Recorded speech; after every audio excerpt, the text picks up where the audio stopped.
Okay. Hello everyone, my name is Kembra and I'm here today visiting one of my favorite gallerists, artists, writers in Western and Eastern civilization. I'm here with Lia Gangitano. Am I pronouncing your name correctly? I've known you for so long and I'm always flubbing how to say people's names, but Leah's invited us to her space and I'm here saying hello to Lia. I never say my last name either. Sounds like designer jeans. Yeah, that's really something to think about. That would be a really great exhibit to have different strange named jeans on the walls here. Today, you've got an incredible exhibit up. Is it all right if we start out maybe just speaking about these wonderful photographs that you have here and maybe making an announcement as far as how long this show is going to be up so that people can be sure to come here and see the work? Absolutely. Thanks for that introduction, Kembra, and thanks, Samawa, for setting this up. We're sitting in an exhibition. It's called Greetings by Lia Gangitano, and it was supposed to end on Sunday, the 2nd, but we're extending it 1 week until next Sunday, which is, I guess, the 9th of November. Okay. I love the larger works so much, and you mentioned earlier something about analog photography, is that what you said? And you know, it's not really common these days to see photographs like this. So many people are working strictly with digital photography. How did you come upon all of these works? Yeah, these are all vintage photographs from the very beginning of the collaborative teams, forming. So these photographs start in 1995. Wow. And through like 2000, 2001. So they're all from large format negatives, and they were printed in that time. So yeah, they definitely feel and look really different than everything about them is kind of obsolete. The ink, the paper, the process. And we did include like some work prints. Some of them have like notations about the printing on the back. We really wanted, we found these works in the artist storage. Wow. Alessandro Cadagnone passed away in 2019, and we worked together with John Lovett, with their estate. So when they had a big retrospective in Milan this past summer, we started kind of looking through storage, and we found these giant rolls, and we were completely surprised to find these giant photographs, and we wondered, like, why did they make these? How did they make these? And we were so excited at their condition, and we just really wanted to build a show around these works. I love in the way participant exhibits the work too, like your choice of having all black walls. It just really, it almost creates kind of like a movie set, rather than just having stark white or beige walls. I love the black walls that you've chosen. But you know what? All of the exhibits that I've seen here, one of the things I love about Participant is that I'm always really surprised and excited to see the works that you've chosen, not to blow smoke up your tushy, but your curatorial process is really, really, you know, very much, it's unlike anything I see in New York City. And is it rude to maybe speak about what made you decide to move in the direction that you're in? I mean, you started out so many years ago, I guess. What year was that? It feels like... 01, 02. Wow. And thread waxing space down, was that around in the early aughts as well, or was that in the 90s? Thread waxing space existed for 10 years, Okay. from 1991 to 2001. Wow. Right. And I was there for like the second half of that. Okay. And it's kind of like shocking to me even now when I think about that participant is now twice as old as thread waxing space, because I see thread waxing as like participants' parent, the elder, and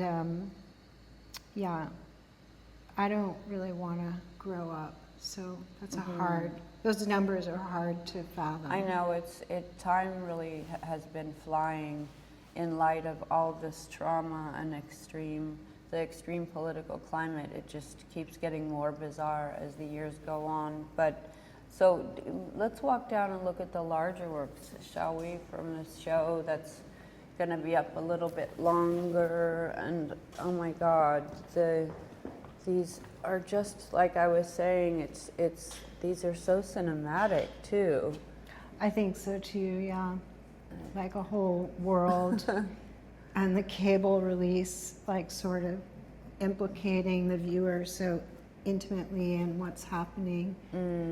Yeah, Cindy Sherman, that's where I learned about the cable release, taking your own photo. Cindy Sherman showed us all how to do that by way of her taking her own portrait, which definitely eliminates arguments later about who took the picture and whose work it is. It's definitely intelligent to editorialize and to take one's own pictures. And this is incredible as well. Oh my goodness. This is really a happy photo. Yeah, these are John's parents, and they actually still live in this house in Allentown, Pennsylvania. Her outfit, his mom's outfit, is so wonderful. Yeah, and the sweater. The sweater is wonderful. They really coordinated their and their outfits. Acceptance of a little bit of a full-blown S&M gesture here. Yeah. Not all parents really are that open-minded, I'm sure it wasn't as easy as it looks in the photo, and I think that was kind of the idea.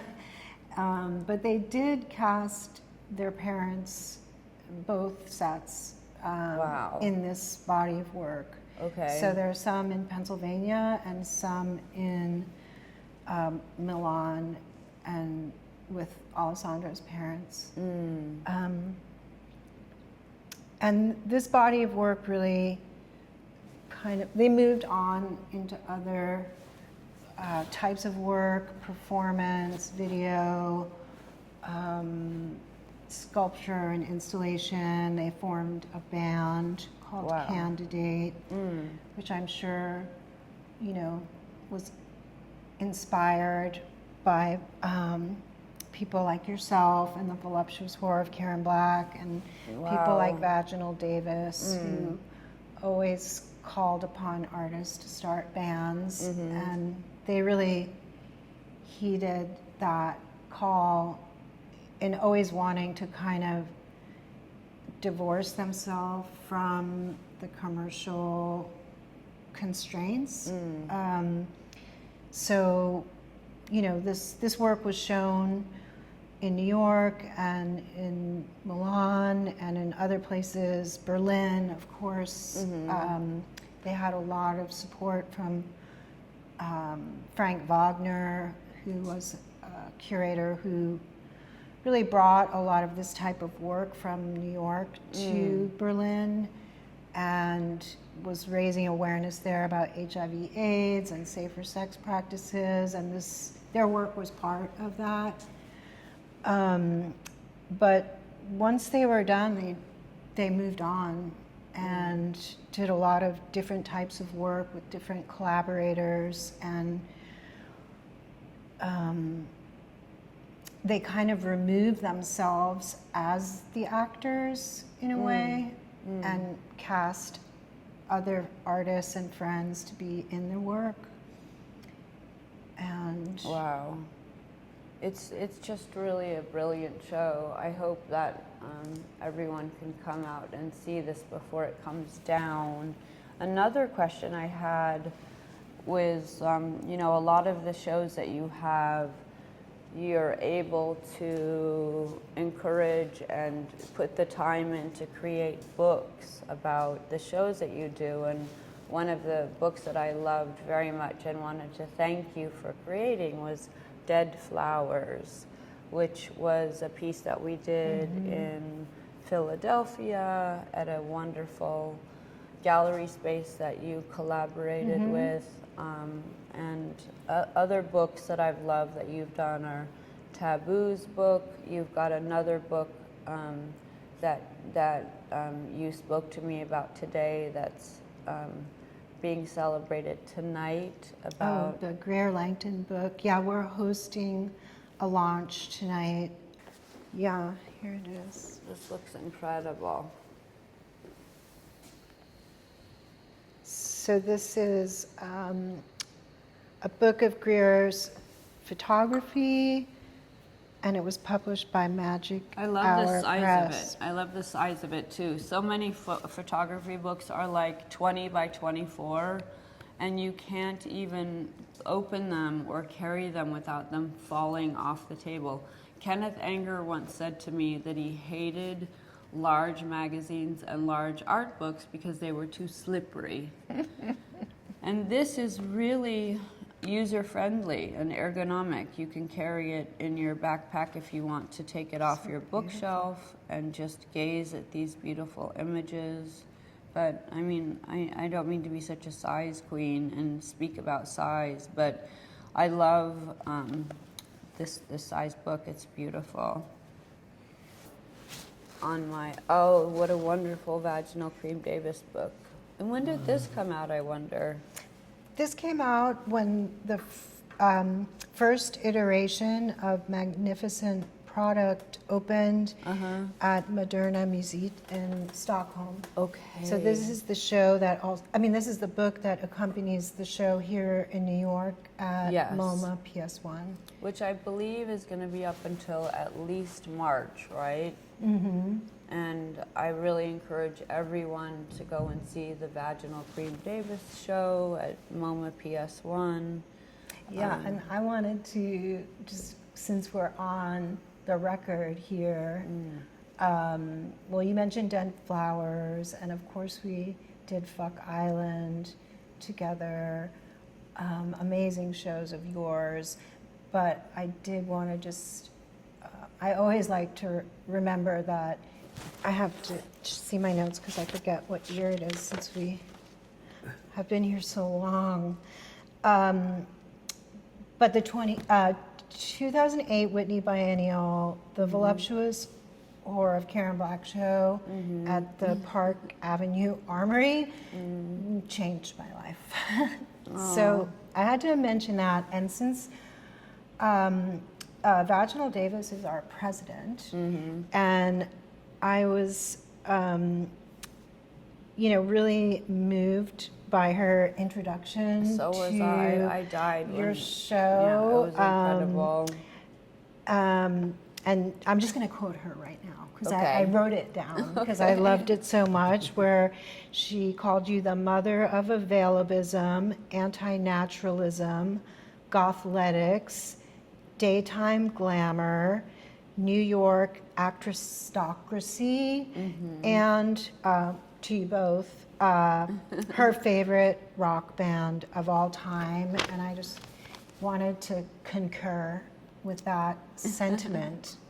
I think a lot of us wouldn't even be artists without having met Miss Davis. I met her in the early 90s, and I remember so well her looking at me and regarding me, and just, you know, I was so devalued and so invisible as a young woman, and Miss Davis really pulled a lot of us up and out of total invisibility and obscurity. I mean, Vaginal Davis changed my life completely.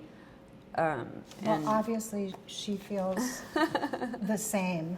It's mutual, and we I got can to understand do we got that. to do shows here, which is amazing. You know, I know it's probably embarrassing for me to blow smoke up participants, Tushy, but it was really a good experience to do Fuck Island. I don't think anyone would have allowed me to do that show, you know, with like 15 gigantic cocks. And remember, It's weird that we've all known each other so long.